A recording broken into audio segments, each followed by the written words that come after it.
Números recentemente divulgados nos dão conta de que o custo da justiça no Brasil é muito maior do que o imaginado.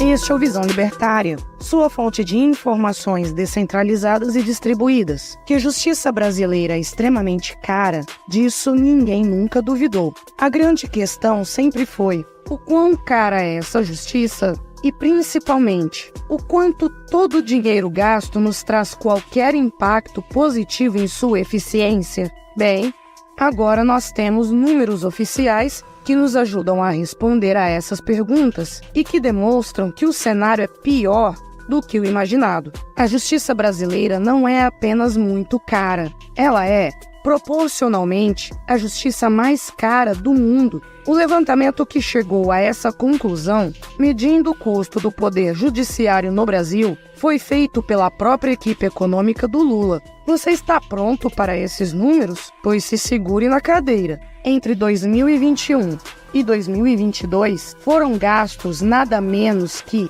160 bilhões de reais com a justiça brasileira, um valor equivalente a 1,6% do PIB. Apenas a título de comparação, no mesmo período, o governo gastou 112 bilhões de reais com o Bolsa Família, na época chamado de Auxílio Brasil, e 114 bilhões de reais com os serviços de polícia. Prioridades estatais, meu amigo. Prioridades. Só que o absurdo fica ainda maior quando olhamos a comparação entre o custo da justiça brasileira e a de outros países. Na verdade, esse percentual relativo ao PIB representa o maior gasto relativo na comparação com 53 outras nações, entre países ricos e emergentes. A média internacional é de 0,37% do PIB, sendo torrado com o poder judiciário, sendo que nenhum país desenvolvido está acima da faixa do 0,5% do PIB de gastos nessa área. A França, que possui o menor índice dentre os 53 países, gasta apenas 0,25% do PIB com isso. Só que, acredite ou não, a quantidade do valor gasto com o poder judiciário no Brasil não é o grande problema. A questão mais importante é como esse dinheiro é gasto. Em se tratando do Brasil, provavelmente você já entendeu que essa grana toda, provavelmente, é simplesmente desperdiçada. E isso é verdade dentro daqueles 160 bilhões de reais gastos com a justiça brasileira, 82% se destinam a pagar a remuneração de juízes e outros magistrados. Dentro dessa remuneração estão, é claro, os conhecidos penduricalhos, que fazem os salários dos nobres juízes, não raras vezes, ficarem acima do teto constitucional. O Poder Judiciário no Brasil representa um universo de 17 mil magistrados, dentre as diferentes instâncias e tribunais. Desse total, estima-se que 12 mil recebem mais do que o teto constitucional, que é a remuneração de um ministro do STF, cerca de R$ 44 mil por mês. Porém, acredite ou não, 4% dos magistrados brasileiros chegam a ganhar mais do que R$ 100 mil por mês. Por isso, chega a ser um escárnio ver o Lula afirmando que um ex-ministro do STF, como Ricardo Lewandowski, não conseguiu acumular patrimônio durante o exercício do seu cargo. Só que, como estamos falando do Brasil, a coisa pode sempre piorar. Veja que, por exemplo, no mês de dezembro de 2022, pelo menos 9 juízes e desembargadores brasileiros tiveram um contra-cheque superior a R$ 1 milhão. Sim, essa grana toda em apenas um mês de trabalho, ou nem tanto trabalho assim. E isso é praticamente uma tendência aqui no Brasil. Afinal de contas, houve também um caso semelhante a esse no Rio de Janeiro, agora no começo de 2024. Em resumo, estima-se que 3% dos magistrados brasileiros recebam 20% de toda a folha de pagamento do Poder Judiciário. Infelizmente, contudo, os problemas não se restringem à quantidade de dinheiro paga a juízes. A verdade é que a coisa toda não seria tão ruim assim se a justiça brasileira não fosse de péssima qualidade. Acontece que no Brasil, a alta remuneração dos juízes anda lado a lado com a morosidade dessa justiça estatal. As estimativas apontam para o fato de que o prazo médio de tramitação de um processo judicial no Brasil supera os 5 anos. É difícil imaginar um serviço que seja tão mal prestado e que tenha uma remuneração tão grande na iniciativa privada, é claro.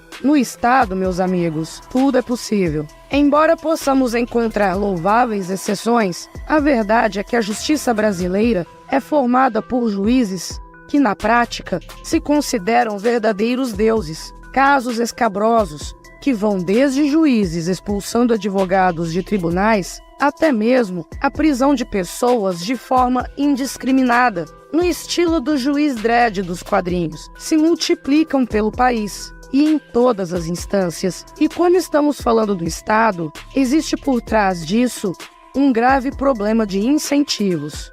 Por um lado, não existem benefícios para um juiz que se esforce e preste um bom serviço à sociedade. Agindo dessa forma, esse juiz não receberá, em contrapartida, nenhuma vantagem prática, muito menos pecuniária. Por outro lado, não existem punições reais para juízes que desempenham um mau trabalho. Já são bem conhecidas diversas situações em que magistrados tomaram decisões terríveis, com graves prejuízos para pessoas inocentes e que receberam, como punição, a aposentadoria compulsória, ou seja, o cara vai receber um alto salário sem trabalhar pelo resto da vida, e essa será sua pena. Portanto, a justiça estatal brasileira possui um grave problema de incentivos errados. Para que se esforçar para ser um bom juiz, se isso não vai representar nenhum tipo de vantagem pessoal, como o risco de uma punição severa e efetiva é praticamente nulo,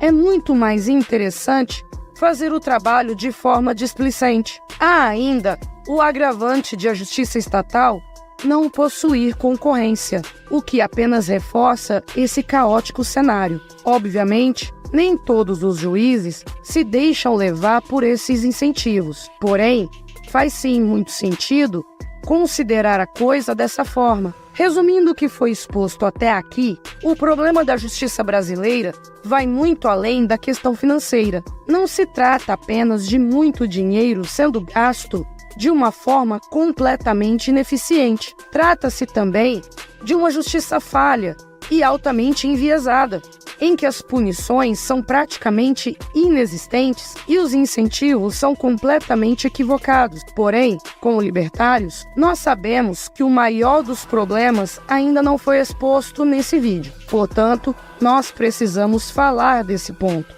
O maior problema da justiça estatal no Brasil, ou em qualquer outra parte do mundo, é o fato de ela ser antiética em sua essência, por ser coercitiva. Se as partes não podem escolher o juiz que avaliará as suas demandas, então essa justiça é impositiva e não atende aos justos anseios das partes, pois é exatamente assim que funciona a justiça estatal, fundamentada no princípio do juiz natural, que determina que, para cada caso específico, existe um juiz já pré-determinado pela máquina do Estado. Nessa situação, verdadeiros absurdos acabam acontecendo. Veja que, por exemplo, você pode acabar sendo obrigado a ter o seu caso analisado por um juiz corrupto ou reconhecidamente ineficiente. E não há nada que você possa fazer quanto a isso. Você não poderá escolher o juiz do seu caso. Não se pode absolutamente afirmar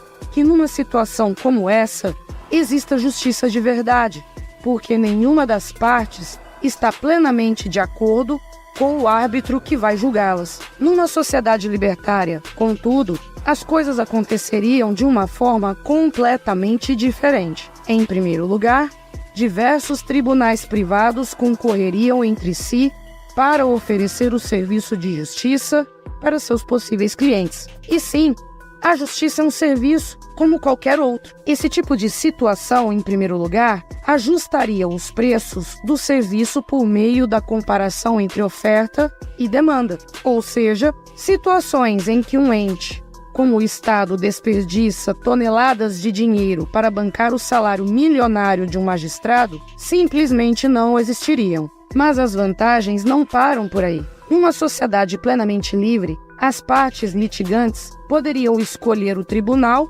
que estivesse mais adequado às suas demandas. Esse tipo de escolha poderia ser feita, inclusive, quando da assinatura de um contrato, com a previsão de qual tribunal seria acionado em caso de discordância quanto a alguma cláusula. Num cenário como esse, os péssimos juízes seriam evitados pelas partes, por simplesmente serem incapazes de promover uma verdadeira justiça. Qualquer um dos envolvidos poderia sair prejudicado. Muita gente levanta a objeção de que uma justiça privada se converteria num sistema corrupto, em que os mais ricos venceriam todas as querelas jurídicas. As pessoas que afirmam isso, sem dúvida, se esquecem de que a coisa já funciona mais ou menos assim na justiça estatal. A venda de sentenças é mais comum do que você pensa. Contudo, numa sociedade livre, a concorrência se encarregaria de eliminar do mercado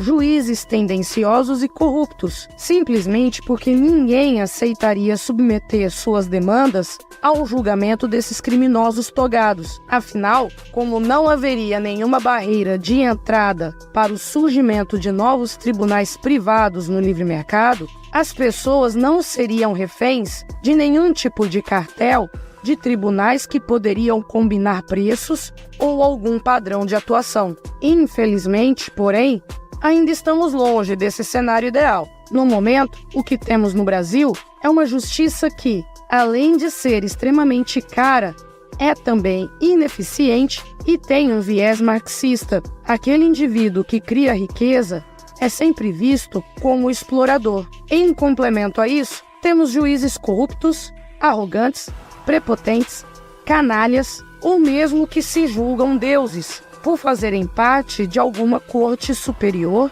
e apenas promovem injustiças. De qualquer forma, o maior problema da justiça estatal é mesmo o fato de ela ser antiética e, portanto, representar uma violência contra indivíduos pacíficos. Da justiça estatal, podemos apenas esperar gastos exagerados, maus incentivos para os magistrados e, no fim das contas, injustiça. Obrigado por sua audiência. Este artigo foi escrito por Quintessência, revisado por historiador libertário e narrado por mim, Paula Souza. Escreva artigos você também.